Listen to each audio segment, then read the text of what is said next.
ကဲအားလုံးမင်္ဂလာပါဗျာဒီကနေ့ဒါပြီးဒီမှာတင်းကြိုပိုင်းရဲ့ပေါ့နော်နောက်ဆုံးအပိုင်းဖြစ်ပါတယ်တင်းကြို9ပိုင်းကိုဒါနှစ်ခွဲပြီးတော့ဒါလေ့လာခဲ့ကြတယ်ပထမတစ်နှစ်မှာတင်းကြို9ပိုင်းတွေက4ပိုင်းပေါ့နော်လေ့လာတယ်ဒုတိယနှစ်မှာတော့ကျန်တဲ့5ပိုင်းကိုဒါလေ့လာကြတယ်ဒီ5ပိုင်းမှာ first semester တုန်းကတော့2ပိုင်းပေါ့နော်ဒီရောက်လေ့လာခဲ့ကြတယ် first semester တော့ wiki နဲ့ wiki မုတ်ပိုင်းပေါ့နော်ဒီနှစ်မျိုးကိုလေ့လာခဲ့တယ်အခု second semester မှာတော့ဒါတင်းညို9ပိုင်းကနောက်ဆုံး3ပိုင်းဖြစ်တဲ့သမုတ်စီရဲ့ပစ္စည်းရဲ့ကမ္မထမ်းရဲ့ပေါ့နော်အဲဒီထဲမှာကမ္မထမ်းထဲမှာ2ပိုင်းထပ်ခွဲတယ်ကမ္မထမ်းမှာသမထကမ္မထမ်းနဲ့ဝိပဿနာကမ္မထမ်းအခုဒါဒီပြီးဒီမှာဒီပလိုမာတန်းရဲ့ဒါနောက်ဆုံးအပိုင်းပဲပြောရမှာပေါ့နော်ဝိပဿနာကမ္မထမ်းပိုင်းဒီပိုင်းပြီးပြီဆိုရင်တော့ဒါပြီးမှတင်းချုပ်9ပိုင်းလုံးကုန်ပြီပေါ့နော်ဒီကောက်ပါဆိုရင်ဒါဒီကနေ့ဝိပဿနာကမ္မထမ်းကိုစပြီးတော့လေ့လာကြမယ်ဆိုရင်လေ့လာမယ့်အကြောင်းအရာတွေကတော့ဒီဝိပဿနာကမ္မထမ်းနဲ့ပတ်သက်တဲ့သိအပ်တဲ့အကြောင်းအရာ6မျိုးရှိတယ်အဲ့ဒါတွေကတော့ဝိသုဒ္ဓိ9ပါးဆိုတာဘာလဲပေါ့နော်နောက်လက္ခဏာ3ပါးအနုပဒနာ3ပါးဝိပဿနာဉာဏ်10ပါးဝိမောက္ခ3ပါးနဲ့ဝိမောက္ခမုခ3ပါးစုစုပေါင်း6မျိုးပေါ့နော်ဒီ6မျိုးကိုဒါဝိပဿနာကမ္မထမ်းခေါင်းစဉ်အောင်မှာလေ့လာရမယ်နောက်တစ်ခုကတော့ဗုဒ္ဓကျင့်စဉ်ရဲ့အနှစ်သာရနော်ဆိုဝိပဿနာကမ္မထမ်းထဲမှာဒီမြတ်စွာဘုရားတရားတော်တွေရဲ့အနှစ်သာရကဝိပဿနာကမ္မထမ်းမှာပဲရှိတာပေါ့ဆိုမြတ်စွာဘုရားရှင်များမပွင့်ထုံးတဲ့ကာလမှာလည်းပဲဒီတမထကျင့်စဉ်တွေကတော့ရှိကြတယ်เนาะဒါကတော့ဒီလိုသူလိုငါလိုပုဂ္ဂိုလ်မျိုးတနည်းပြောမယ်ဆိုရင်အတော်တန်ပါရမီရှိတဲ့ပုဂ္ဂိုလ်များလည်းပဲဒီတမထကျင့်စဉ်တွေကိုတော့ဒါသူတို့ရှာဖွေပြီးတော့ကျင့်လို့ရတယ်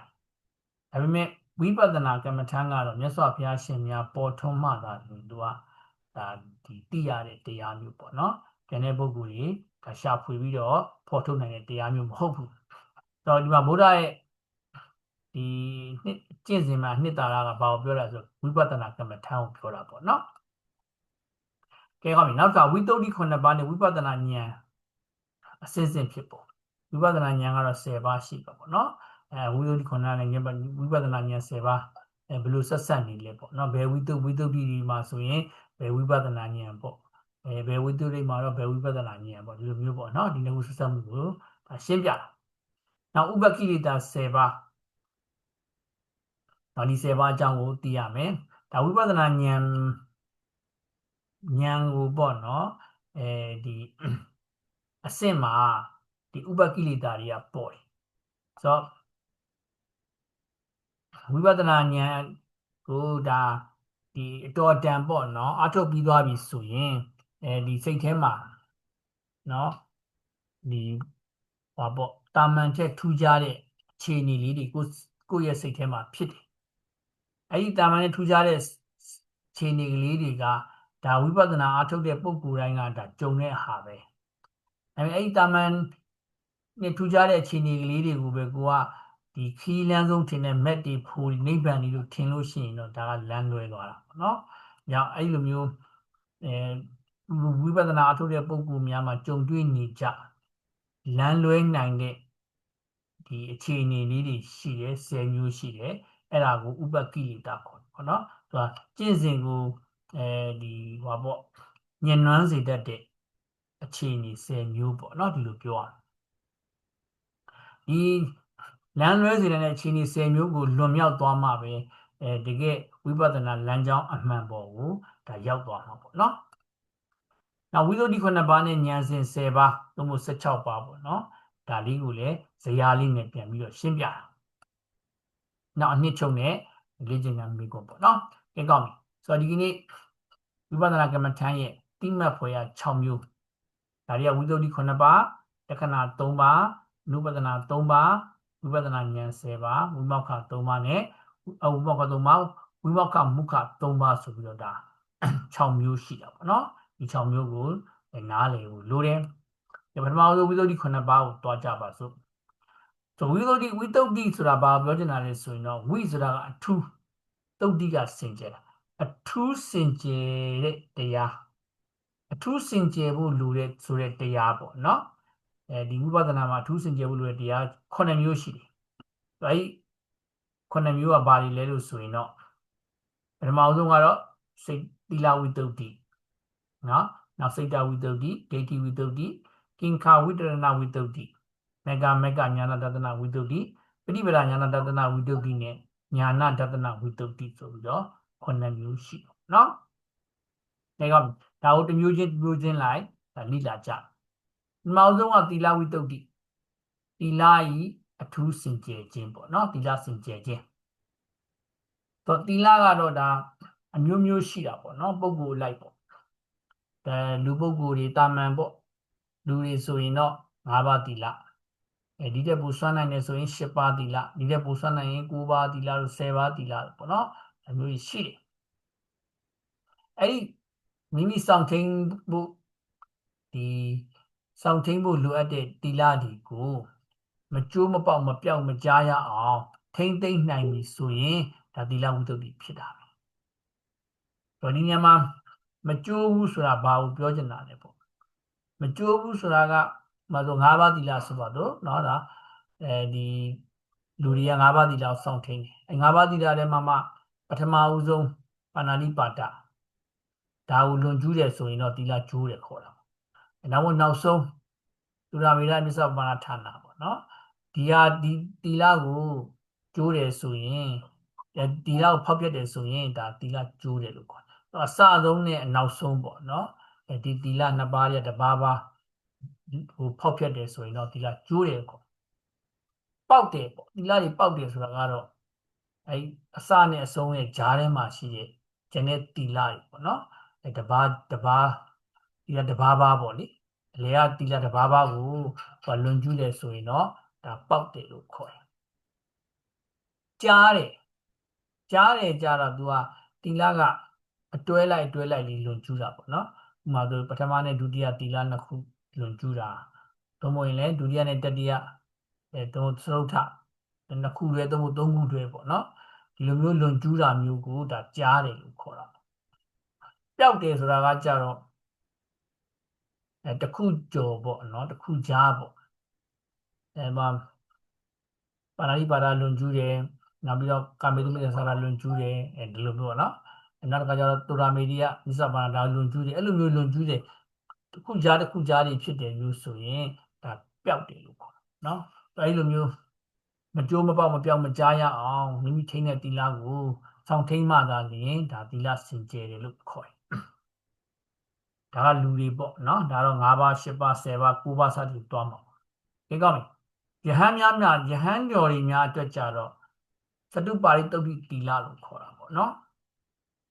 သတုက4ပါးပါဠိကထဝင်းကျင်တုတ်တိစင်ကြယ်ရမယ်သီလထဝင်းကျင်စင်ကြယ်ရမယ်သီလ4မျိုးလုံးလုံခြုံမှပဲဒါသီလဝိတုတ်တိခေါ်တယ်ဒါတော့အခြေနောက်ပိုင်းမှာလာမယ်ပေါ့နော်ဒီနေရာလေးမှာတော့သတုပါရိတုတ်တိသီလဆိုတာဘာပြောချင်တာလဲဆိုလို့ရှိရင်တော့ပထမကပါဠိမောက္ခသမရသီလပေါ့နော်ဒါပြညတ်ထားတဲ့တိက္ခာပုဒ်တွေကိုစောင့်ထိန်းတာနောက်တစ်ခုကကြတော့အိန္ဒြိယတံဝရသီလမျက်စိနာနာလျှာကိုယ်စိတ်ဆိုတဲ့နော်အိန္ဒြိ6ပေါက်မှာဒါ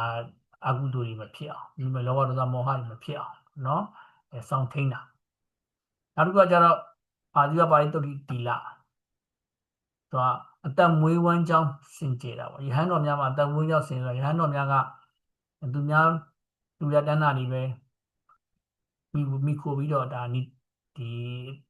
နော်ဒီဟန်တရားတွေအထုတ်ရတာဆိုအဲ့လိုသူများရဲ့ပြီးကကန်းစာသူများရဲ့တူတန်းမှုတွေကိုကမှန်ကန်လေးတရားနည်းလမ်းတကျပေါ့နော်လူခံပြီးတော့ဒါစားသုံးဆောင်မယ်ဆိုရင်တော့အပြစ်ကမဖြစ်ဘူး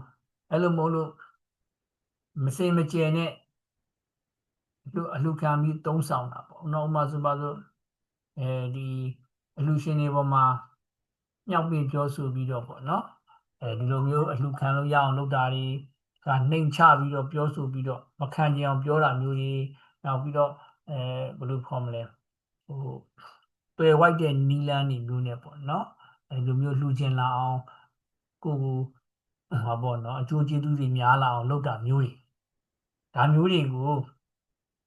မလုပ်ရအဲ့လိုမျိုးအတက်မွေးဝမ်းကြောင်းနဲ့စင်ကြယ်အောင်ဒီကိုကပြုမှုဆက်ဆံရမယ်အတက်မွေးနဲ့တက်မွေးဝမ်းကြောင်းမှသာနေရင်ဒါဒီအာဇီဝပါဠိတုတ်တိတီလာနဲ့ပြည့်စုံတာပေါ့နော်အဲဒီကမှဘာတွေပါသေးလဲဆိုတော့ဟိုဘေဒင်တို့နက္ခတ်တို့နော်အကြာမြင်တို့ဒါတွေနဲ့လည်းရဟန်းတော်များကဒီလက်လာပါတွေမရှာရဘူးပေါ့နော်ဒီကောင်းဒါကတော့အာဇီဝပါဠိတုတ်တိတီလာနောက်ဆုံးတစ်ခုကကြတော့ပစ္စယတဏိတိယတီလာခေါ်တာပေါ့ရရှိလာတဲ့ပစ္စည်း၄ပါးသွန်သင်္ကန်းကြောင်းစေးပေါ့နော်ဒီပေါ်တွေမှာကိုကတက်မဲ့မှုတွေနဲ့တွေ့တာမှုတွေနဲ့ပေါ့နော်ငါဥစ္စာဆိုတော့လည်းမဖြစ်ပေါ်အောင်ဒီပစ္စည်း၄ပါးကိုဒီဉာဏ်နဲ့ဆင်ခြင်ပြီးတော့ပေါ့နော်အကျိုးကျေးဇူးတွေကိုဒါသုံးသပ်ပြီးတော့မှသုံးဆွဲရမှာပေါ့နော်အဲ့လိုမျိုးဆင်ခြင်ပြီးသုံးဆွဲဖို့တင်ဆွဲပြီးသုံးဆွဲမှသာလျင်ဒါဒီသီလ၄ပါးလုံးကလုံခြုံမှာပေါ့နော်ဆိုတော့ဒီစရုပ်ပါဠိတုတ်တိသီလဆိုတဲ့သီလ၄ပါးလုံးကို၄မျိုးလုံးကိုပေါ့နော်ယဟန်တော်များကလုံခြုံမှသာလျင်သူကသီလဝိတ္တုဖြစ်တာဒါနံပါတ်1ဝိတ္တုပေါ့နော်သီလနဲ့ပတ်သက်လို့တဝန်းကျင်စင်ကြယ်ရမယ်နောက်စိတ်တဝိတ္တုစိတ်ရဲ့တန်ရှင်းစင်ကြယ်ခြင်းပေါ့နော်ဒီလိုပြောမယ်ဆိုစိတ်ရဲ့ညစ်ကြေးကဘာလဲဆိုတော့ဒါနိဝရဏတွေဒီနိဝရဏတွေကနေပြီးတော့မိစိတ်ကလေးကိုနော်ဒါစင်ကြယ်အောင်ဟိုကကြိုးစားရဆိုနိဝရဏတွေကတော့ဒါရှိမှလည်းကြော်ပြီးသားဖြစ်တဲ့ကြောင့်အများကြီးပြောကြတော့မလိုဘူးဆိုရင်အဲ့ဒီနိဝရဏတွေကိုဘယ်ချိန်မှ तू ကစင်ကြယ်စေနိုင်တယ်လဲလို့မေးရင်တော့ဥပ္ပဇာရသမာဓိရချိန်ဒီပြောမယ်ဆိုရင်ဥပ္ပဇာရဘာဝနာကိုပွားများပြီးတော့နောက်ဥပ္ပဇာရသမာဓိကိုရရှိတဲ့အချိန်မျိုးဆိုရင်တော့ဒါနိဝရဏတွေကကင်းစင်ပြီလို့ပြောလို့ရဒါတော့ဟိုပါပေါ့လေအကျွင်းမဲ့တော့ဟုတ်ချင်မှဟုတ်အောင်မယ်ပေါ့နော်ဥပ္ပဇာရအခြေအနေကတော့တေချာတာကတော့အပ္ပနာသမာဓိတုံးရင်အပ္ပနာဘာဝနာပေါ့အဲ့ဘာဝနာအဆင့်ကိုရောက်ဆိုရင်တော့တေချာတယ်ဒီဝရဏတွေလုံးဝကင်းစင်သူဒီဝရဏတွေကင်းစင်လို့လည်းပဲဒါအပ္ပနာအဆင့်ကိုရောက်တာပေါ့နော်အပ္ပနာအဆင့်ဆိုတာဇန်နေမက်တွေဖို့တွေပြောတာအဲ့အဆင့်ဆိုရင်တော့ဒီဝရဏကင်းစင်ဆိုရင်အပ္ပနာအဆင့်ကတော့တေချာတယ်ဒါစိတ်တဝိတ္တုဖြစ်နေပြီအဲ့ဒါနဲ့အနီးနားဖြစ်တဲ့ဥပ္ပဇာဘာဝနာဥပ္ပဇာသမာဓိဆိုရင်လည်းပဲဒါစိတ်တဝိတ္တုလို့ဒါခေါ်တယ်ပေါ့နော်ဒါကိုပြောချင်တာနောက်ဒိဋ္ဌိဝိတ္တုကကြတော့အမြင်မှားတွေကင်းစင်တာနော်မြင်မှားတွေစင်ကြယ်တာပေါ့ဆိုအမြင်မှားတွေကတော့ဒါအဓိကအဖြစ်တော့အတ္တဒိဋ္ဌိပေါ့လေအတ္တဒိဋ္ဌိတို့တက္ကာဒိဋ္ဌိတို့ပေါ့နော်ဒါဒီဒိဋ္ဌိမျိုးတွေပေါ့နော်ဆိုတော့ပါမယဉ်မြင်ယူဆတဲ့မိစ္ဆာဒိဋ္ဌိတွေကနေပြီးတော့စင်ကြယ်တာကိုဒိဋ္ဌိဝိတ္တုခေါ်တယ်ဒီပေါ်ရင်အမြင်စင်ကြယ်ခြင်းပေါ့နော်ဆိုတော့အမြင်စင်ကြယ်ခြင်းကဘယ်လိုကြမှဒီဒိဋ္ဌိကစင်ကြယ်တယ်လဲလို့ဆိုလို့ရှိရင်တော့ရုပ်တရားနံတရားတွေကိုရုပ်တရားနံတရားဆိုပြီးတော့ပေါ့နော်ဟိုအမှန်တိုင်းသိတဲ့အချိန်ဆိုရုပ်တို့နံတို့အမှန်တိုင်းဘယ်လိုသိနိုင်လဲဆိုရင်သူတို့ရဲ့ပင်ကိုယ်တဘာဝလက္ခဏာတွေရှိတယ်အဲ့လက္ခဏာလေးတွေကိုကိုကမြင်ပြီဆိုရင်တော့ဒါရုပ်တရားနံတရားတွေကိုပိုင်းခြားသိပြီပေါ့နော်ဟိုမောကသူ့မှာဆိုပါတော့စိတ်ပဲဆိုပါဆိုနော်စိတ်ကလေးဆိုအာယုံကိုသိတတ်တဲ့သဘောဖြစ်တယ်တခါစိတ်သိနဲ့ပတ်သက်လို့ရှိရင်တော့ဖတ်တာဆိုရင်အာယုံနဲ့ द्वार နဲ့တိုက်လို့စိတ်ကလေးဖြစ်ပေါ်လာတဲ့အခြေအနေမျိုးပေါ့နော်ဒါလေးကိုဖတ်တာဝေဒနာဆိုခံစားတဲ့သဘောစသဖြင့်ဒါသူ့ရဲ့လက္ခဏာလေးတွေရှိကိုယ်ပိုင်လက္ခဏာတွေပေါ့နော်ဒါလေးတွေကိုကိုယ်ကမြင်ပြီဆိုရင်ရုပ်ဒီနာမ်တွေကိုမြင်ပြီ အယုတ်ဆိုရင်လည်းပဲဒါစန့်ကျင်ဘက်အကြောင်းတရားတွေကြောင့်ပြောင်းလဲဖောက်ပြန်တဲ့သဘောပေါ့နော်ဒါကိုယုတ်လို့ခေါ်တယ်ဒါဥပမာဆိုပါစို့ပူတဲ့အချိန်မှာတော့ယုတ်ကတစ်မျိုးပေါ့အေးတဲ့အချိန်မှာတစ်မျိုးပေါ့နော်ဒီလိုမျိုးတိတိတသာကြီးကိုယုတ်ကြီးကပြောင်းလဲပြီးဖောက်ပြန်တဲ့သဘောဒီတိုင်းဒါတွေကကျွန်တော်တော့အများဆုံးကျွန်တော်ကနေအကုန်လုံးဆက်ဆက်စဉ်းစားလို့ရတယ်ဥပမာဆိုပါစို့ထမင်းမစားခင်ယုတ်နော်ထမင်းစားပြီးယုတ်ကျမ်းမာတဲ့ယုတ်မကျမ်းမာတဲ့ယုတ်စသည်နော်ဒီလိုမျိုးစန့်ကျင်ဘက်တွေသွားတာအဲ့လိုယုတ်ဒီနံတွေကိုလက္ခဏာဒါသူရဲ့ကိုယ်ပိုင်ပေါ့နော်လက္ခဏာရတ္တသူတို့ရဲ့လှုပ်ဆောင်တဲ့ function တွေပေါ့ဒါကတော့ function တွေပြစ္စုပဒံဆိုတာကအဲ့ဒီယုတ်ဒီနံတွေကိုကိုယ့်ရဲ့ဉာဏ်ထဲမှာပေါ့နော်ဘယ်ပုံစံအဖြစ်ကိုကမြင်ရတယ်လေကိုယူဆဟောပေါ့နော်ဒီထင်တယ်လေပေါ့အဲ့လိုချင်းရာမျိုးကိုဒါပစ္စုပဒံခေါ်တယ်ပဋ္ဌာန်ကတော့ဒါနီးတဲ့အကြောင်းပေါ့မှာယုတ်ဆိုရင်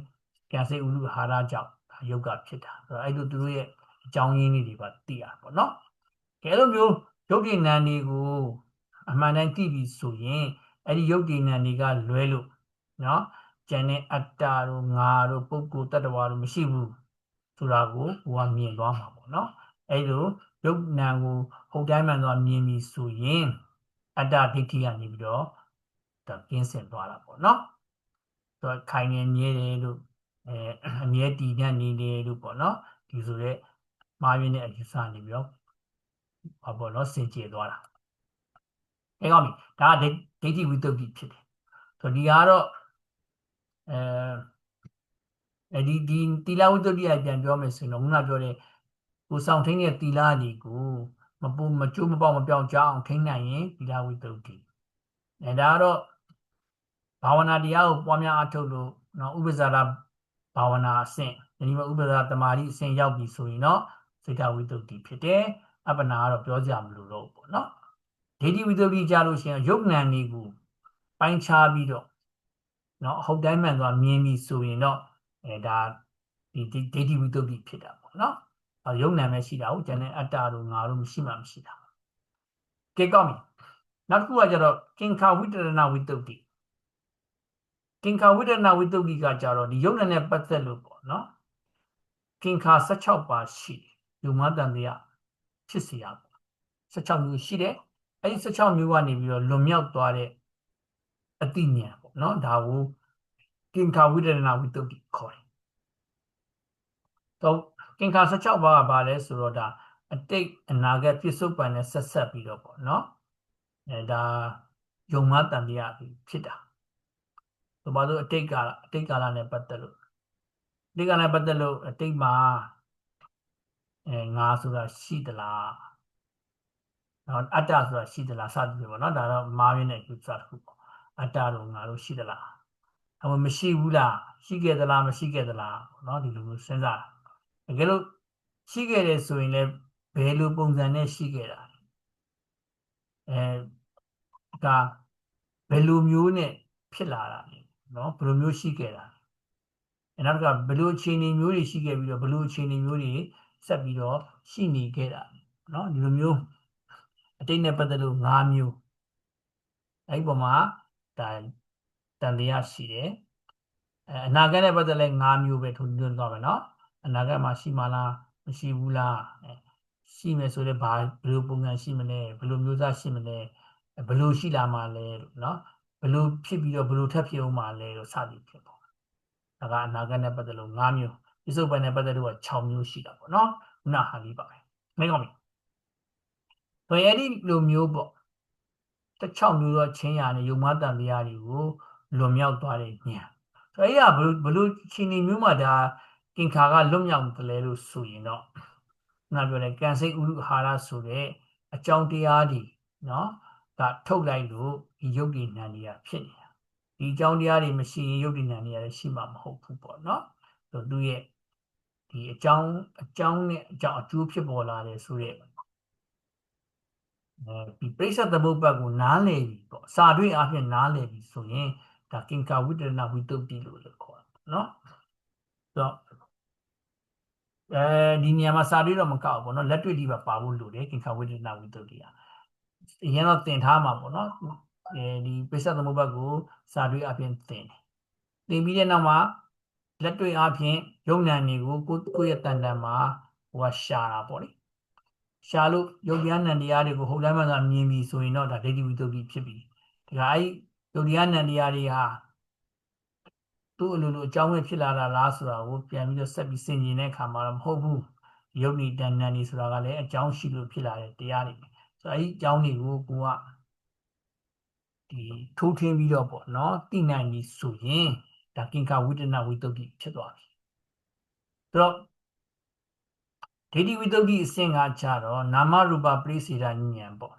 ယုံနာကိုပိုင်းခြားသိမြင်တဲ့ဉာဏ်အဆင့်ဆိုရင်ဒါဒိဋ္ဌိဝိတ္တုအဆင့်ကိုခေါ်တာဒါကကြတော့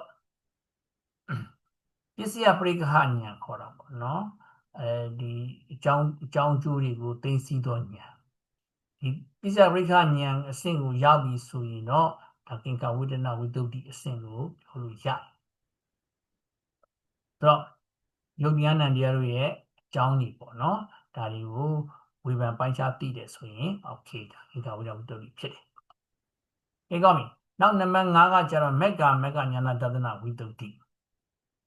လမ်းမှန်လမ်းမတို့ပိုင်းခြားပြီးတော့သိတဲ့ဉာဏ်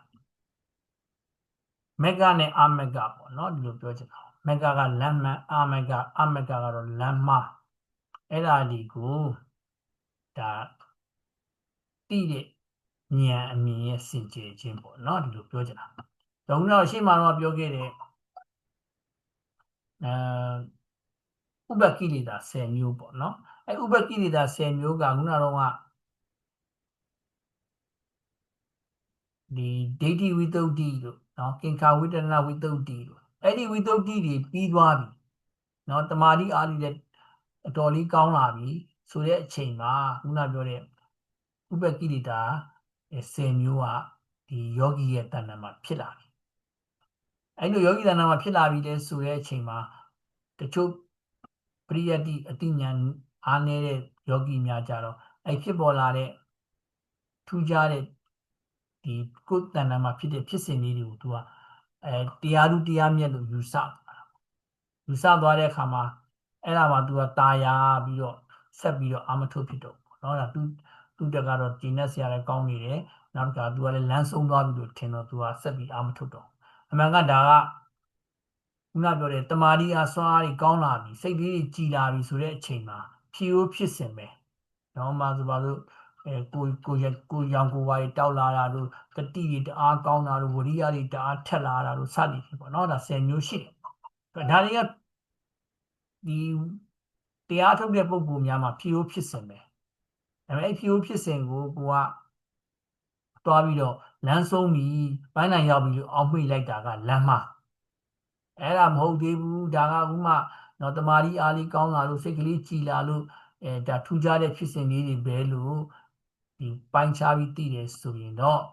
ဒါကမက္ကဉာဏတဒနာဝိတ္တုဖြစ်တယ်အဲ့ဒီဉာဏ်ဖြစ်တော့မှပဲခုနကတော့ဥပ္ပကိလေသာ10ပါးကလမ်းမဆိုတာကိုသူကပယ်ပြီးတော့ငကူသူအာထုတ်နေကြပေါ့နော်ခုနပြောတဲ့အိဋ္ဌဒုက္ခအနတ္တပေါ့လေဝိပဿနာတရားကိုဆက်အားထုတ်မှသာလျှင်ဒါလမ်းမှန်ကိုရောက်သွားတယ်အဲ့လမ်းမှန်ကိုအဲ့ဒီအချိန်မှာပိုင်းခြားပြီးတော့သိတဲ့ဉာဏ်ဒါမက္ကဉာဏတဒနာဝိတ္တုခေါ်တယ်ပေါ့နော်ဒါဒီအရင်ရေးကြည့်ပါတယ်ဒီနံပါတ်5အခြေအနေဟာလေဒါတကယ်ကိုဆရာကောင်းနေနဲ့တွေ့မှဒီနေရာကဒီလမ်းမှန်ကိုပြန်ရောက်တာအဲ့လိုမဟုတ်လို့ဆရာကိုနိုင်ကဒါကိုလမ်းမှန်မသိဘဲနဲ့ तू ကဟိုအလွဲမားတွေပေါ့နော်သူအလွဲမားတွေထင်ပြီးတော့နောက်လာတဲ့ဒီယောဂီအစ်စ်တွေကိုတခါထပ်ပြီး तू ကဟောပြောနေမယ်ဆိုရင်အဲယောဂီတက်လာနောက်ပေါ်လာတဲ့ယောဂီတွေကပို့ပြီးတော့နာမရောက်ကြတာပေါ့နော်အခုတော်တော်များများယောဒီဟိုပေါ့ဒီကမ္မထန်တိုက်တွေမှာလမ်းမားတွေကိုအမှန်ထင်ပြီးတော့ပေါ့နော်အားထုတ်နေကြတာများတယ်ဒါကြောင့်လဲဆိုတော့တကယ်စာနဲ့ပေနဲ့ပေါ့နော်ဒီလက်တွေ့အားထုတ်တာကိုစာပေနဲ့မနှွာပေါ့နော်ဒီဘယ်လိုခေါ်မလဲ မတိုင်းတာပဲနဲ့ပေါ့စာပေနဲ့မတိုင်းတာပဲနဲ့သူထင်ရမြင်ရအတိုင်းသူကဒီကိုရဲ့ပေါ့နော်လက်တွေ့ကိုစွတ်အားထုတ်နေမယ်ဆိုရင်ဒါလမ်းမကိုရောက်ဖို့ကများတယ်။ဘာကြောင့်လဲဆိုတော့တရားအားထုတ်တာကအင်မတန်တိမ်မွေ့တာသူကတိမ်မွေ့တဲ့အတွက်ကြောင့်ဒီအစွန်းတွေကရောက်သွားဖို့ကအင်မတန်လွယ်ကူတာပေါ့နော်အစွန်းတွေကတော့အမြဲတမ်းဒီတွေ့နေကြုံနေရတာပဲဒီတရားထုတ်တဲ့ပုဂ္ဂိုလ်များကအစွန်းတွေပေါ့နော်ခုနပြောတဲ့ဒေါဘအစွန်းရှိတယ်ဒေါသအစွန်းရှိတယ်နော်ဒီကနှစ်သက်တာရှိတယ်မနှစ်သက်တာစန့်ကျင်တာတွေရှိတယ်စသည်ဖြစ်ပေါ့အဲ့လိုအစွန်းတရားတွေဒါဓမ္မစကြာမှာလည်းပါတယ်ပေါ့လေကိုညှာတာတာလည်းဒါအစွန်းတစ်ပါးပဲအဲ့လိုမဟုတ်လို့အာကိုညှဉ်းပန်းနှိပ်စက်ပြီးမလှုပ်ရဘူးလို့နော်မပြင်ရဘူးဆိုပြီးတော့အတင်းပေါ့လေခန္ဓာကိုယ်ညှင်းဆဲလို့ဖြစ်တာတကယ်တော့ဒီတရားထုတ်တယ်ဆိုတာကမိမိရဲ့တဏ္ဍာမှာရှိတဲ့နော်လောဘတွေဒေါသတွေမောဟတွေစတဲ့အကုသိုလ်တရားစိုးတွေပေါ့နော်ဒါတွေကိုတဖြည်းဖြည်းချင်းရော့နေတယ်များရော့အောင်လုပ်ပြီးတော့ပယ်ရတယ်ကျင့်စဉ်ပေါ့အဲလိုမဟုတ်ပဲတရားအထုတ်ကာမှပဲပူပြီးတော့တခါတည်းဒေါသတွေဖြစ်ကြိတ်မနိုင်ခင်မရတွေဖြစ်နော်စိတ်ကြီးဆင်းရဲဒါဆိုရင်တော့ဒါတရားတော့မဟုတ်တော့ဘူးပေါ့နော်ဒါမတရားတွေဖြစ်ကုန်ဆိုအဲ့လိုမျိုးခန္ဓာကိုယ်ကိုညှင်းဆဲနှိပ်ဖက်ပြီးတော့မှအားထုတ်ရမယ်ဆိုတဲ့အစွန်းရောက်သွားတာဒါကလေအဲ့လိုမဟုတ်ဒါကတော့အစွန်းတစ်ပါးပေါ့နော်နောက်တစ်ခုကမဟုတ်ဘူးရတယ်တတော်တလေးနေနော်အဲ့ခါကျတော့လျောင်းကမ္မထမ်းဆိုတော့ရှိသေးတယ်သူကနော်တစ်ခါတွေ့ရသေးတယ်လျောင်းကမ္မထမ်းဆိုအိတ်သွားကြတာမှန်တော့အဲ့ဒါမျိုးကြတော့လေအရန်ကိုရော့တီးရော်ရဲနိုင်တော့တာပေါ့ဒါလည်းအစွန်းတစ်ပါးရောက်တာပေါ့နော်အဲ့လိုမျိုးအစွန်းတွေရတယ်တရားထုတ်တဲ့အခါမှာအများကြီးကြုံရတာဆိုအဲ့လိုမျိုးဒီအစွန်းနှစ်ပါးကိုရှောင်ပြီးတော့မှအလယ်မျက်စိမှပရိပဒါလမ်းကျအောင်အာထုတ်ဖို့ဆိုတာကတကယ်ဆရာကောင်းသမားကောင်းကြီးရဲ့ဒီလမ်းညွှန်မှုလိုတာပေါ့နော်အဲ့ဒါကြောင့်ဒီဆင့်ကအရန်ရေးကြည့်ဒါဆရာအပေါ်မှာအရန်ရေးကြည့်တဲ့ဆင့်ဒီမက်ကဉာဏတဒနာကုတ္တိနော်အဲ့ဒီအဆင့်ကြော်သွားပြီဆိုတော့ okay ပြီဒါသူကတော့တေချာပေါ်လမ်းမှန်ပေါ်ရောက်သွားပြီအဲ့ဒီသူရောက်သွားတဲ့လမ်းမှန်နဲ့ဆက်အားထုတ်သွားမယ်ဆိုရင်တော့သူပန်းတန်ဖြစ်တဲ့မဉ္ဇဉ်ဖူဉ္ဇဉ်တွေရတော့မှာပဲပေါ့နော်ဆိုတော့အဲ့ဒါတော့ဆရာကတိတ်မပါတော့ဘူးတိတ်မလို့တော့ဘူးသူကဆရာကဘေးကပြီးတော့ဒါတတိပေးလို့တော့ပဲလို့တာဒီမက္ကညာဏဒသနာဝိသုဒ္ဓိအဆင့်ထိကတော့ဆရာအားလို့ဆရာရဲ့အပေါ်မှာအရင်မူတည်ဒီခြေရပေါ့နော်ကဲကောင်းပြီဆိုတော့ဝိပဿနာရှုပွားမယ်ဆိုရင်ဒါကိုရောင်ကိုဝါတွေပေါ့နော်တတိတို့တမာတိတို့ပညာတို့စသည်ဖြစ်ပေါ့နော်ဒါတွေအင်မတန်ထက်လာတယ်တတိတွေလည်းကောင်းလာတယ်ဝိရိယတွေလည်းကောင်းလာတယ်နော်တမာတိတွေလည်းကောင်းလာတယ်ဉာဏ်တွေလည်းထက်လာစသည်ဖြစ်ပေါ့နော်ဒါတွေအကုန်လုံးဖြစ်လာအဲ့ဒါတွေကိုတခါတည်းဒါမဉ္ဇဉ်ဖူဉ္ဇဉ်ပဲဆိုပြီးတော့ယူဆတာရှိတယ်အဲ့ပေါ်မှာตายရတာတွေနှစ်သက်တာတွေရှိမဲငါတော်ဟုတ်နေပြီဟဲ့မဲဒါဆိုတော့ဒါမက်များဖြစ်တာလားဖူများဖြစ်နိဗ္ဗာန်လားဟဲ့ဒါလည်းလူတွေဖြစ်ကုန်တာပေါ့နော်တကယ်တော့အဲ့ဒီကိုရောင်ကိုဝါတွေကလမ်းမရောက်တဲ့ဟာတွေဒီပေါ်တော့ตายရနေလို့ကတော့ကိုရှောက်ရမယ်ဝိပဿနာလမ်းကြောင်းကလမ်းသွေဖယ်သွားတာပေါ့နော်ဆိုအဲ့ဒါတွေကိုမစွဲလမ်းမနှစ်သက်ဖဲနဲ့မမှန်ကန်တဲ့လမ်းမလို့ကိုကပေါ့နော်သိပြီးတော့ဝိပဿနာကိုဆက်အားထုတ်ပါအဲ့ဒါမှပဲလမ်းမှန်ပေါ်ပြန်ရောက်သွားတာပေါ့နော်အဲ့ကောင်ဒါနံပါတ်5ခုမြောက်နံပါတ်6ခုမြောက်ကတော့ပฏิပဒါဉာဏတဒနာဝိသုဒ္ဓိသူကတော့ဒါကတော့ဒီမဉ္ဇဉ်ဖူဉ္ဇဉ်ကိုရောက်ဖို့အတွက်ပေါ့နော်လမ်းကြောင်းမှန်ကိုရောက်သွားပြီပေါ့လေဒီမှာလမ်းမှန်လမ်းမကိုကိုကရွေးလိုက်လို့လမ်းမှန်ပေါ်ရောက်သွားပြီဆိုရင်ဒီမဉ္ဇဉ်ဖူဉ္ဇဉ်ရဲ့အနီးနားကိုပေါ့နော်ကတ်သွားပြီဆိုတဲ့အချိန်ကိုဒါပရိပဒါဉာဏတဒနာဝိသုဒ္ဓိခေါ်တယ်နော်ဒါလမ်းမှန်ပေါ်မှာရှောက်နေတဲ့ဉာဏ်ရဲ့စင်ကြယ်မှုပေါ့နောက်တစ်ခုကကြာတော့ဉာဏတဒနာဝိသုဒ္ဓိဒါကတော့ပန်းတန်ရောက်သွားပြီပေါ့နော်မဉ္ဇဉ်ကြီးဖူဉ္ဇဉ်ကြီးနိဗ္ဗာန်ကြီးကိုမြင်ပြီမဉ္ဇဉ်ဖူဉ္ဇဉ်နဲ့နိဗ္ဗာန်ကိုမြင်တဲ့အဆင့်ဆိုရင်တော့ဉာဏတဒနာဝိသုဒ္ဓိအဆင့်ဖြစ်တယ်သုံးလိုက်ပဲနံပါတ်5အဆင့်ကအဓိကပဲဒီမှာလမ်းမှန်လမ်းမကိုခွဲပေးလိုက်လို့ လမ်းမပေါ်လျှောက်သွားပြီဆိုရင်ပရိပဒဉာဏတဒနာဝိသုဒ္ဓိဖြစ်မယ်သူနဲ့တစ်ခါဆက်ပြီးအစိမ့်မြင်သွားရင်တော့ဉာဏတဒနာဝိသုဒ္ဓိဖြစ်မှာပေါ့နော်ဒီကောင်းပြီဘုရားပထမတော့ဝိသုဒ္ဓိ9ပါးအကြောင်းပေါ့နော်အခုနောက်လက္ခဏာရဲ့3ပါးလက္ခဏာဆိုတာကတော့ခုနကတော့ယုံ nant သင်္ခါရတရားတို့ရဲ့အမှတ်သားပေါ့နော်ဒါဟုရှေ့မှာပြောခဲ့ပြီးသားစိတ်ရဲ့လက္ခဏာပါလဲရုပ်ရဲ့လက္ခဏာပါလဲတခါရုပ်ထဲမှာမှပထဝီရဲ့လက္ခဏာပါလဲတေဇောရဲ့လက္ခဏာပါလဲဒီလိုမျိုးတွေရှိတာပေါ့နော်အနန္တရားထဲမှာဆိုရင်လည်းမှာပြင်ဖတ်တာကပါလဲလက္ခဏာကပါလဲဝေဒနာကပါလဲတင်ညာကပါလဲစေနာကပါလဲဒါဒီပေါ့နော်သူလက္ခဏာအသီးသီးတွေကိုယ်ပိုင်လက္ခဏာအသီးသီးရှိဒါတော့တာမညလက္ခဏာခေါ်တာပေါ့နော်ဒါတော့ကိုယ်ပိုင်လက္ခဏာ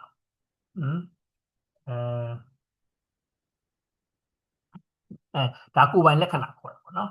အခုတာမညလက္ခဏာကကြတော့အများဆိုင်လက္ခဏာအများဆိုင်လက္ခဏာဆိုတာကရုပ်ပဲဖြစ်ဖြစ်နာမ်ပဲဖြစ်ဖြစ်ဒါကတော့မတည်မြဲတဲ့သဘောဖောက်ပြန်တဲ့သဘောဒါကရုပ်နာမ်ပဲသင်္ခါရအားလုံးကဒီတိုင်းပဲသွားမှာဒါကတော့အများဆိုင်လက္ခဏာခေါ်တာနော်ဟိုကတော့ကိုယ်ပိုင်လက္ခဏာခေါ်တာဆိုရင်ယုံ nant တရားသင်္ခါရယုံ nant သင်္ခါရတို့ဒီမမြဲတဲ့အိဋ္ဌသဘောလက္ခဏာရှိတယ်နောက်တစ်ခါဒုက္ခအဲ့ဒီ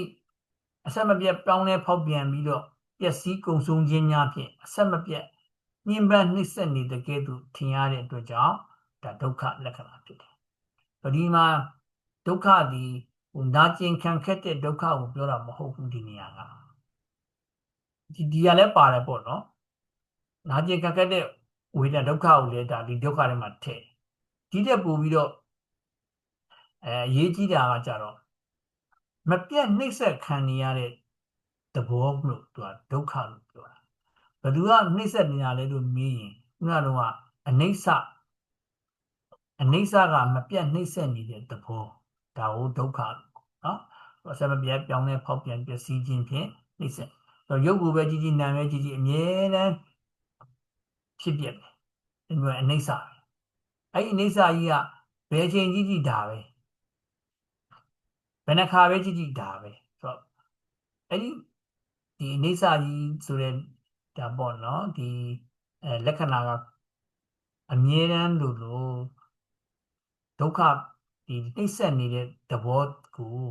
ဒီခံစားရတဲ့အတွက်ကြောင့်အဲ့ဒါကိုဒုက္ခလို့ခေါ်တာနော်နာကျင်ခက်ခက်တာလည်းပါမှာပေါ့နော်အနတ္တကကြတော့အခုပြောတဲ့ယုတ်တရားနံတရားတွေနော်ယုတ်တရားနံတရားတွေကဖြစ်ပြီးတော့ပြက်နေကြတယ်ဒီဖြစ်ပြီးပြက်နေတာကြီးကိုကမဖြစ်ချင်းမဖြစ်အောင်ကင်းသွားအောင်ပေါ့နော်ဒီဘက်ခိုင်မြဲတဲ့နေဆာဖြစ်အောင်လို့ချမ်းသာတဲ့ဒုက္ခဖြစ်အောင်လို့ကိုကဘာမှမလုပ်လို့မရဘူးကိုကဘာမှစွမ်းအားမရှိဘူးအဲ့ဒီစွမ်းအားမရှိတာကိုသူအနတ္တခေါ်တာ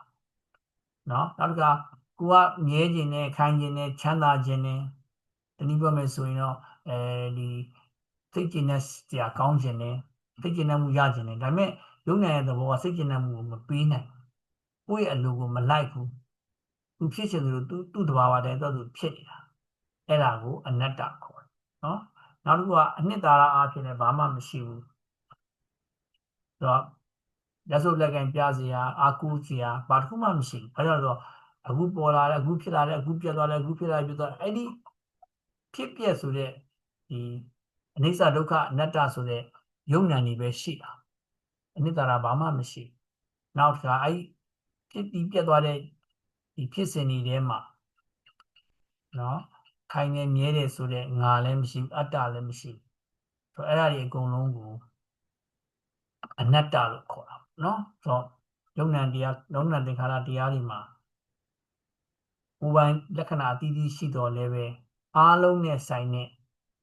တာမညလက္ခဏာခေါ်မှာပေါ့နော်အများဆိုင်လက္ခဏာကတော့၃မျိုးတည်းရှိတယ်အဲ့ဒါကတော့မမြဲတဲ့သဘောဖောက်ပြန်တဲ့သဘောအနိစ္စအဲ့မမြဲခြင်းဖောက်ပြန်ခြင်းကအဆက်မပြတ်နှိမ့်ဆက်နေတဲ့သဘောဒုက္ခအဲ့ဒီ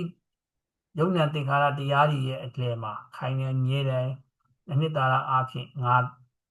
တို့အတ္တတို့ဆိုတာတခုမှမရှိဘူးသူတဘာဝတိုင်းသူဖြစ်ပြီးတော့ သူအလူကိုယ်အလူမလိုက်နိုင်တဲ့သဘောဖြစ်တဲ့ကြောင့်အနတ္တဒါအိဋ္ဌဒုက္ခအနတ္တဒီလက္ခဏာ၃ပါးကတော့ဒါသင်္ခါရယုံနာသင်္ခါရတရားအားလုံးနဲ့ဆိုင်တာပေါ့နော်ဆိုအားလုံးနဲ့ဆိုင်တဲ့ဒါတမညာလက္ခဏာကိုပဲလက္ခဏာ၃ပါးလို့ခေါ်ပါတယ်နော်ဒါကိုယ်ပိုင်လက္ခဏာတွေရှိကြတယ်ဒါကတော့ဒီကြပေါ့နော်အဲ့ကောင်းပြီနောက်တစ်ခုကကြတော့ဒါဒီမှာရင်ယုံ nant တရားကိုပြောလိုက်တော့ယုံ nant ထဲမှာပေါ့လေယုံ nant သင်္ခါရတွေထဲမှာခုနပြောတဲ့အနှစ်သာရမရှိဘူးလို့เนาะမိမိရဲ့အလိုတိုင်းမဖြစ်ဘူးလို့ဒါမျိုးတွေဖြစ်တော့ကဲဟုတ်ပြီဒါဆိုရင်နိဗ္ဗာန်မှာရောเนาะအဲ့လိုအနှစ်သာရရှိသလားเนาะခုနပြောတဲ့မခိုင်ဟောပေါ့လေမပြတ်မစည်းတဲ့အမြဲတမ်းထိုင်မြဲတဲ့အတ္တသဘောလေးအနှစ်သာရသဘောလေးနဲ့ရှိသလားလို့ရှာကြည့်မယ်ဆိုရင်လည်းပဲနိဗ္ဗာန်မှာလည်းမရှိအနှစ်သာရအားဖြင့်ဘာမှမရှိနိဗ္ဗာန်မဟုတ်လို့ပြဉ္ညာမှာရောရှိတာလို့ပြဉ္ညာမှာလည်းပြဉ္ညာကပိုဆိုးသေးတာပေါ့နော်ပြဉ္ညာကတကယ်အောင်ရှိတဲ့တရားမဟုတ်ဘူးလေတကယ်ရှိတဲ့နိဗ္ဗာန်တကယ်ရှိတဲ့ယုံ nant တွေထဲမှာတော့မှအနှစ်သာရကမရှိတာတကယ်မရှိတဲ့ပြဉ္ညာကတော့ပိုဆိုးတာပေါ့ဆိုတော့ယုံ nant ဆိုပြီးပြဉ္ညာတို့နိဗ္ဗာန်တို့ဒီမှာလည်းပဲနောက်ပြောတဲ့အနှစ်သာရအတ္တဆိုတာမတွေ့ရဘူးเนาะဒါကြောင့်သင်္ခါရတရားပဲဖြစ်ဖြစ်အသင်္ခါရတရားပဲဖြစ်ဖြစ်အရာအလုံးဒီအနတ္တเนาะအနှစ်သာရမရှိကိုယ်လိုမလိုက်ပေါ့เนาะဒီသဘောပဲဖြစ်ကြတယ်ပြောတယ်ဒါကြောင့်လည်းပဲဒါမြတ်စွာဘုရားရှင်ရဲ့တရားမှာဆိုရင်ဘယ်လိုပြောလဲဆိုတော့တပ္ပိသင်္ခါရအနိစ္စတပ္ပိသင်္ခါရဒုက္ခတပ္ပိဓမ္မအနတ္တလို့ပြောတာပေါ့တပ္ပိသင်္ခါရတရားအလုံးတို့သည်အနိစ္စမမြဲဘူးတပ္ပိသင်္ခါရဒုက္ခသင်္ခါရတရားအလုံးတို့သည်ဒုက္ခနှိမ့်ဆက်ခံရတယ်တော့ဒီမှာသင်္ခါရဆိုတာယုံ nant ကိုခေါ်တာပေါ့ယုတ်ဉာဏ်နေရာမမြဲဘူးဒုက္ခတွေဖြစ်တယ်ဒါဆိုတော့ဒီနေ့နိဗ္ဗာန်လို့ပြညတ်ဆိုတဲ့တရားတွေကရောဆိုတော့သူလည်းမမြဲဘူးသူလည်းဒုက္ခသူလည်းအနတ္တเนาะဆိုရင်သူကြတော့ဒီသင်္ခါရတရားတွေမကောက်ဘူးပေါ့เนาะအားလုံးသောတရားအားလုံးဒီပြောရင်သင်္ခါရတရားသင်္ခါရအသင်္ခါရတရားအားလုံးဒီပြောမယ်ဆိုရင်သင်္ခါရတွေလည်းပါမယ်နိဗ္ဗာန်တွေရောပြညတ်တွေလည်းပါမယ်တရားမှန်သမျှသည်အနတ္တခိုင်မြဲတဲ့တရားမဟုတ်ဘူးအနှစ်သာရရှိတဲ့တရားမဟုတ်ဘူးအတ္တဆိုတဲ့တရားကိုမတွေ့ရဘူးဆိုပြီးတော့ဆိုဘုရားကဟောတယ်ပြောကြဒီမှာတော့အနတ္တဆိုတဲ့နေရာမှာတော့တပ္ပိဓမ္မာလို့သုံးတယ်ဒီတပ္ပိဓမ္မာသည်သင်္ခါရတွေမကဘူးပေါ့နော်ရှိသမျှနိဗ္ဗာန်ပြညတ်တွေလည်းပါတယ်အဲဒီနိဗ္ဗာန်ပြညတ်မှာလည်းအတ္တဆိုတာမရှိဘူးပေါ့နော်ဒါကိုပြောချင်တာဒီယုံ nant မှာတော့အနိစ္စဒုက္ခအနတ္တเนาะဒါတော့ပါတယ်သင်္ခါရကတော့အနိစ္စဒုက္ခအနတ္တဖြစ်တယ်အဲဒီဓမ္မမှာတော့အနတ္တပဲဖြစ်မှာပေါ့เนาะသူကတော့ဒီနိဗ္ဗာန်တို့ပြညတ်တို့ကကျတော့အနတ္တနဲ့ဆိုင်တာပဲကောင်းပြီဒါကတော့လက္ခဏာကြီး၃ပါးနောက်အနုပဒနာ၃ပါးသူအနုပဒနာဆိုတာကအနုကအဖန်ဖန်ထပ်ထပ်ပေါ့เนาะပဒနာရှုတာထက်ခါအဆက်မပြတ်ဒရဇတ်ရှုနေရမယ်ဉာဏ်၃မျိုးရှိဒါကတော့အနိစ္စဒုက္ခအနတ္တလို့အမှန်ရှုရမှာပေါ့နော်ဒီဉာဏ်ကိုပဲအနုပဒနာဉာဏ်လို့ခေါ်ပါပေါ့သူအနိစ္စအနုပဒနာယုံ nant သင်္ခါရတို့ကိုအနိစ္စပဲလို့အမှန်ရှုမြင်သောဉာဏ်ဒုက္ခအနုပဒနာဒါကတော့ဒုက္ခလို့အမှန်ရှုသောဉာဏ်အနတ္တအနုပဒနာယုံ nantဓမ္မသင်္ခါရပေါ့နော်အားလုံးကိုအနတ္တလို့အမှန်ရှုတော့ဉာဏ်ပရိညာမှာ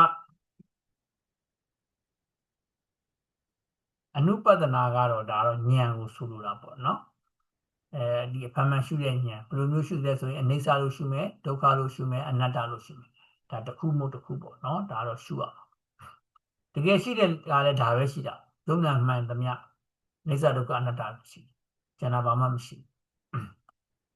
တကယ်တော့ဒီအနိစ္စဒုက္ခအနတ္တကိုဒါအလွယ်ခေါ်မယ်ဆိုတော့ဖြစ်ပျက်လို့ခေါ်တာဖြစ်ပျက်ဆိုတာတကယ်တော့ဒီအနိစ္စဒုက္ခအနတ္တတစ်ခုခုမို့တစ်ခုပေါ့နော် မြင်နေဆိုရင်ဒါဖြစ်ပြမြင်တာပဲလေတော့အခုအားထုတ်တဲ့အခါမှာဖြစ်ပြကိုမြင်အောင်ရှုလို့ပြောတာဒီအများကြီးရှိတယ်ဖြစ်ပြကိုမြင်အောင်ရှုဆိုတာကတော့ဒါဒီလက္ခဏာကြီး၃ပါးကိုပေါ့နော်မြင်အောင်ရှုပေါ့မြင်အောင်ရှုဆိုတာကမမြင်စရာတော့တကယ်တော့အကြောင်းမရှိဘူးဘာကြောင့်လဲဆိုတော့ယုံနာသင်္ခါရမှာဒီလက္ခဏာပဲရှိတာသူကကျန်တာလည်းဘာမှရှိတာတော့မဟုတ်တော့တကယ်တော့ယုံနာတွေကိုတော့ဟုတ်တိုင်းမှန်စွာအတိုင်းမြင်မယ်ဆိုရင်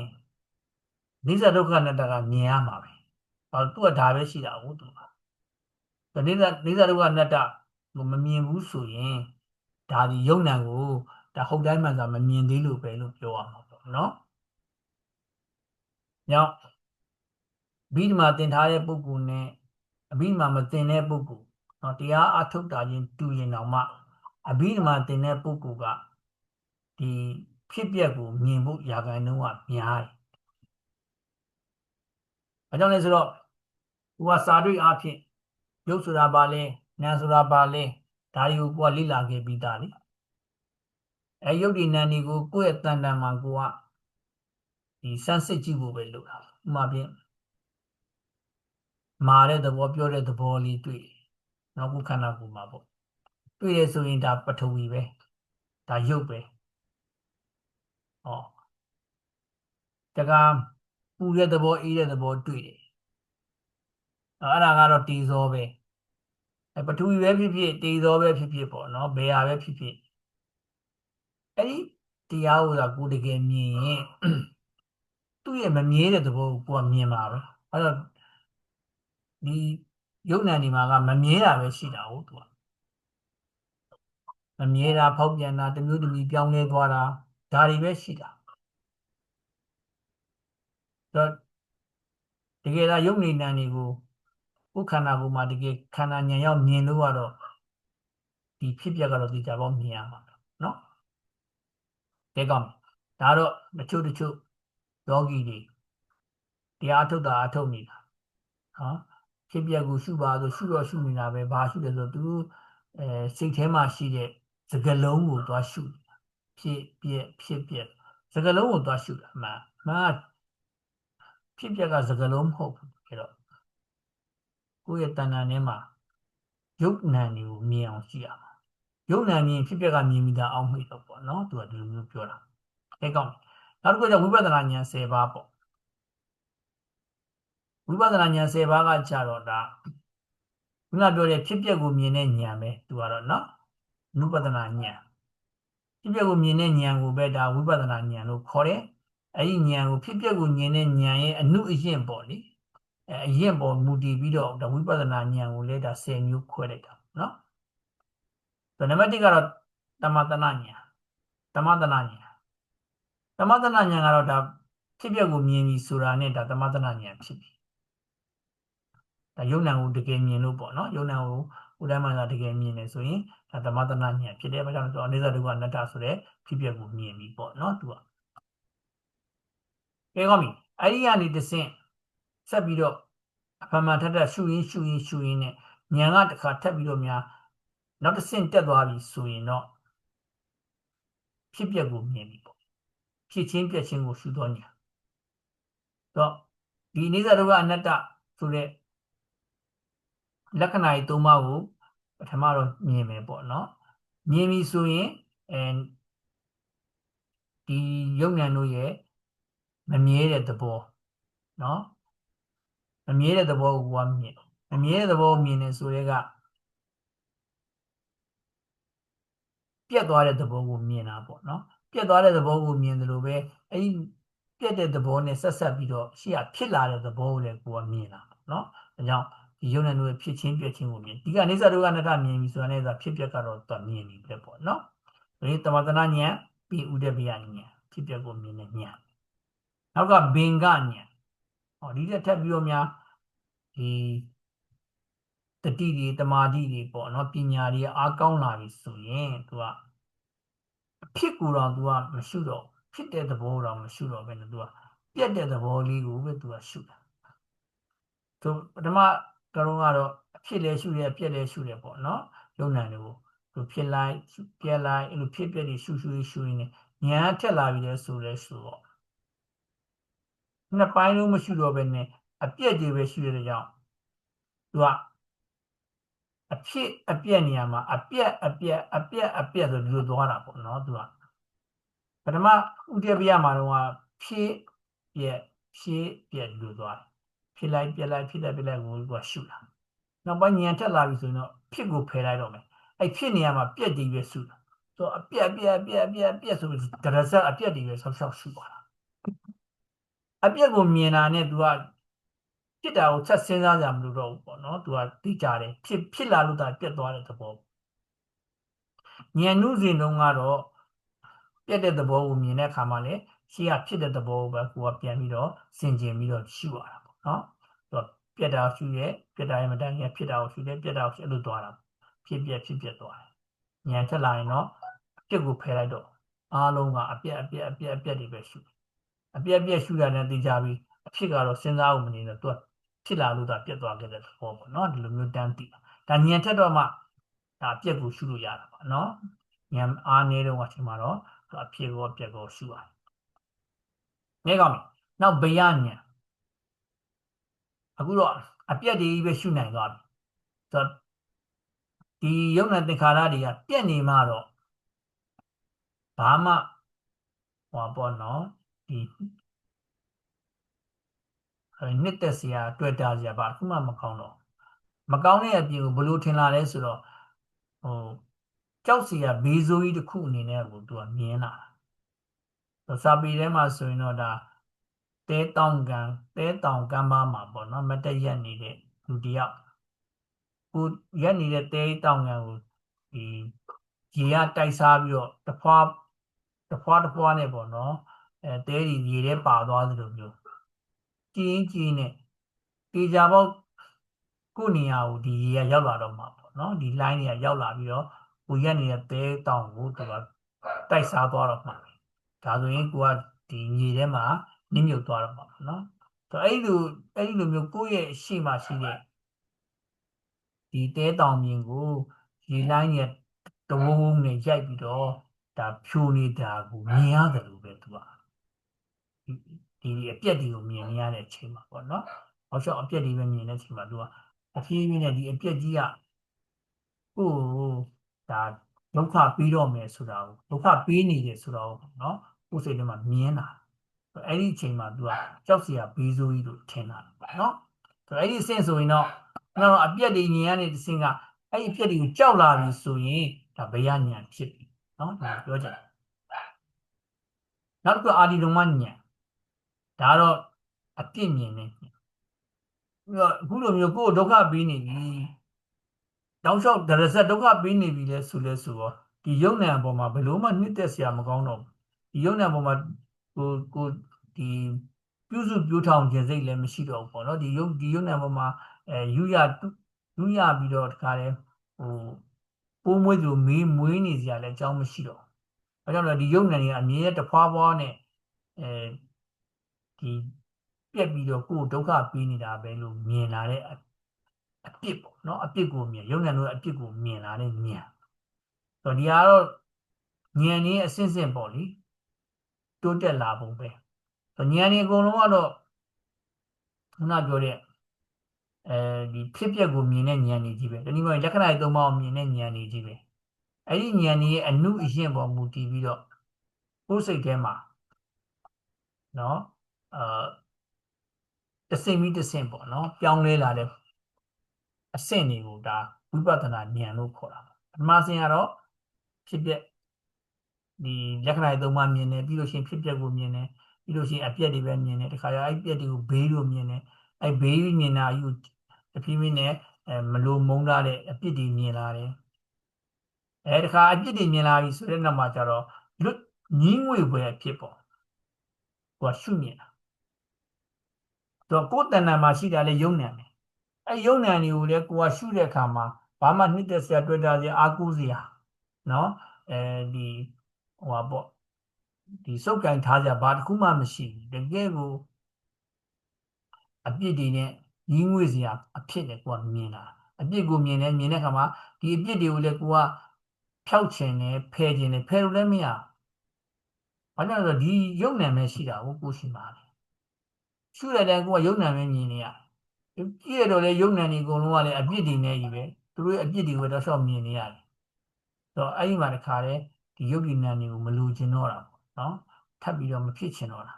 အဲ့ညင်းငွေတဲ့ညံဖြစ်လာအနိဗ္ဗာန်ညံဖြစ်ညင်းငွေပြီးညင်းငွေပြီးတဲ့ဆိုတော့ဒီယုံနာနေကနေကိုလွတ်မြောက်ချင်သွားပြီပေါ့နော်ဒါကိုမုတ်စိတုကမြတာညံခေါ်ဒီယုံနာနေမရှိမှကောင်းပါဒီယုံနာနေကဘာမှနှစ်သက်စရာတွေ့တာကြမလဲမမောကြလဲဘာမှမရှိဘူးဆိုပြီးတော့အဲ့ဒီမှာအဲ့ဒီယုံနာအနှောင်ဖွဲရနေပြီးတော့ကိုလွတ်ချင်တဲ့ညံဒါကိုမုတ်စိတုကမြတာညံခေါ်တာပေါ့နော်ဒါတွေကအထူးတည်းလိုက်ပြီးတော့ဟိုဉာဏ်နေဖြစ်အောင်လုပ်ရှာမလို့ပေါ့နော်သူကဖြစ်ရှာမလို့ယောဂီလုပ်ရမယ့်လုပ်ကတစ်ခုပဲရှိတယ်အဲဒီယုံဉာဏ်ကိုပဲသူကတောက်လျှောက်ဖြစ်ပြပဲသူကရှုနေုံပဲသူ့တောင်းဝဒါပဲဒီအားသာသူ့ရဲ့တာဝန်ဝတရားတစ်ခုနေတာရှုသွားသူကသူဉာဏ်ရဲ့အစင်းစင်သူကနေသူပေါ့နော်ဒီယုံဉာဏ်အပေါ်မှာလည်းပတ်သက်ပြီးတော့ယုံဉာဏ်နဲ့ပတ်သက်ပြီးသူအမြင်လေးတွေတစ်မျိုးပြီးတစ်မျိုးပြောင်းသွားတာပြောင်းသွားဆိုတော့နောက်ဆုံးတော့ဒီယုံဉာဏ်တွေကိုကိုကမလူချင်တော့ဘူးဒီဆက်စုပ်ရွှန်ရှာပြီးတော့လွတ်မြောက်ချင်သွားတယ်လွတ်မြောက်ချင်တော့လည်းပဲလွတ်မြောက်လာဆိုမလွတ်မြောက်ဘူးကို့မှာဒါပဲရှိတာဟုတ်ယုံဉာဏ်ပဲရှိတာဆိုတော့ဒါကြောင့်နောက်တစ်ဆင့်ကကြတော့ပရိသင်္ခာဉာဏ်လွတ်မြောက်တော့လွတ်မြောက်ချင်တယ်ဒါပေမဲ့အဲ့လွတ်မြောက်ဖို့ဆိုတာကလည်းပဲသူတွေလွတ်မြောက်နိုင်တဲ့အကြောင်းတရားတွေကို့မှာပြည့်စုံမှပဲလွတ်မြောက်မှာလို့ကိုကသိတယ်ဒါကြောင့်ဒီယုံဉာဏ်ရဲ့သဘောတဘာဝကိုကအပြည့်အစုံလုံးကိုကနားလည်မှအပြည့်အစုံလုံးကိုသဘောပေါက်ပြီးတော့သိမှပဲဒီယုံဉာဏ်ဆိုတဲ့เนาะအနောင်ဖွဲကနေလွတ်မှာလို့ကိုကနားလေတဲ့အတွက်ကြောင့်ဒီယုံဉာဏ်တွေကိုအပြည့်အစုံနားလည်ဖို့ဆိုပြီးတော့ပြန်ပြီးတော့ယုံဉာဏ်ကိုပြန်ပြီးတော့ဟောပေါ့เนาะဆင်ကျင်တာပေါ့လွတ်တော့လွတ်ချင်တယ်ဒါပေမဲ့လွတ်ချင်ဖို့အတွက်လမ်းကြောင်းကလည်းဒီယုံဉာဏ်ကိုနားလည်မှပဲလွတ်မယ်ဆိုတော့သိလို့ဒီယုံဉာဏ်ကိုပဲတစ်ခေါက်ပြန်ပြီးတော့ပြန်ဆင်ကျင်တာကိုပြန်လဲသိသိတယ်လို့ခေါ်တာပေါ့နော်ဒါတော့လွတ်ချင်ပေမဲ့လွတ်မဲ့နည်းဒီဓာတ်ပိုင်မှပဲလွတ်မှာဖြစ်တဲ့ကြောင့်ဓာတ်ကိုပြန်ပြီးတော့ပြန်ဆင်ကျင်လိုက်တာပေါ့နော်အဲ့ဒါကိုပဋိသင်္ခာဉာဏ်လို့ခေါ်တယ်နောက်ဆုံးတစ်ခုကတော့နောက်ဆုံးတစ်ခုမြန်တယ်သင်္ခါရုပ္ပခဉာဏ်ဆင်ကျင်လိုက်ပြီနော်ဓာတ်ပြန်သိမ့်တယ်ဆိုပြန်ပြီးတော့အာယုံပြန်ပြုတ်တာအာယုံပြုတ်လိုက်ပြီဆိုတဲ့အချိန်မှာတော့ကိုကသင်္ခါရုပ္ပခဉာဏ်ဆိုတာကအဲ့ဒီယုံနဲ့သင်္ခါရတွေပေါ်မှာကိုကတောက်လျှောက်အပြစ်တွေမြင်ပြီးညင်းဝေးပြီးတော့ကိုကလွတ်ချင်လို့လုပ်တာလေအဲ့ဒီပေါ်မှာကိုကဒီစန့်ကျင်တဲ့သဘောလည်းမရှိဘူးเนาะဒီယုံနာတွေပေါ်မှာကိုကအတင်းကံရောကြီးပေါ့เนาะစန့်ကျင်တဲ့သဘောလည်းမဟုတ်ဘူးတခါလိုက်ရောပြီးတော့နှစ်သက်ပြီးတော့ပေါ့เนาะလူလားတောင်းတနေရလည်းမဟုတ်ဘူးအဲ့လိုဒီလောဘနဲ့ဒေါသနဲ့အစွန်းနှစ်ဖက်ကနေလွတ်ပြီးတော့အလေအလတ်လေးဖြစ်တဲ့ဥပိ္ပခာပေါ့နော်အဲဥပိ္ပခာနဲ့လှိလူရှုတဲ့သဘောလေးနဲ့ရှုနိုင်ပြီဆိုရင်တော့သင်္ခါရုပ္ပခာဉာဏ်ဖြစ်ပြီဒါတော့ခုနပြောတဲ့ကိုယ့်ရဲ့တဏ္ဍာမှာရှိတဲ့ယုံဉာဏ်ပဲဒီယုံဉာဏ်ရဲ့ဒီခုနပြောတဲ့အပြစ်တွေကိုမြင်ပြီးတော့လွတ်မြောက်ခြင်းနဲ့လွတ်မြောက်လို့လည်းမလွတ်မြောက်လို့လွတ်မြောက်တာလည်းပဲသူ့လိုဖြစ်မှာမဟုတ်ဘူးဒါကြောင့်ဒီယုံဉာဏ်ကိုပဲတစ်ခေါက်ထပ်ပြီးတော့သိအောင်ဆိုပြီးတော့ပြန်လည်ပြီးတော့ဆင်ကျင်တာအဲ့ဒီဆင်ကျင်တဲ့အခိုက်မှာတော့ချစ်တာလည်းမဟုတ်မုန်းတာလည်းမဟုတ်လိုချင်တာလည်းမဟုတ်ဆန့်ကျင်တာလည်းမဟုတ်သူအလေအလတ်ပေါ့နော်လစ်လူရှုတဲ့သဘောနဲ့ရှုနိုင်တဲ့အဆင့်ရောက်သွားပြီနောက်ဆုံးတစ်ခုကကြတော့အနုလောမဉာဏ်ဒီအဆင့်ကကြတော့ဒါဒီမဉဏ်ဖူဉဏ်นี่ပေါ့နော်ဖြစ်ဖို့အတွက်အနည်းဆက်ဆုံးအခြေအနေကိုရောက်သွားတဲ့ဉာဏ်ပေါ့နော်မဉဏ်ဖူဉဏ်တော့မဟုတ်သေးဘူးပေါ့နော်သူနဲ့လျော်ညီသွားတဲ့အခြေအနေပေါ့တော့အောက်ကဝိပဿနာဉာဏ်9ပါးနဲ့အထက်ကဘောဓိပက္ခိယ38ပါးသို့မဟုတ်မဉဏ်ဖူဉဏ်นี่ပေါ့နော်လျော်ညီသွားတဲ့အဆင့်ဒါအနုလောမဉာဏ်ခေါ်တာပေါ့နော်သူလူလောဉာဏ်ပြီးသွားဟိုပါရှေ့မှာမဉဏ်ပဲရှိတော့တယ်နော်မဉဏ်ပြည့်တဲ့ပြီးဖူဉဏ်ဖြစ်မယ်ပေါ့နော်ဒါတွေပဲရှိတော့ ဝိပဿနာဉာဏ်ရဲ့အမြင့်ဆုံးကတော့အနုလောမဉာဏ်ပဲเนาะဒါဝိထိပိုင်းမှာဆိုရင်ဒါမက္ကဝိထိထဲမှာပါတယ်လေပါဥနုဂောဆိုတာလေ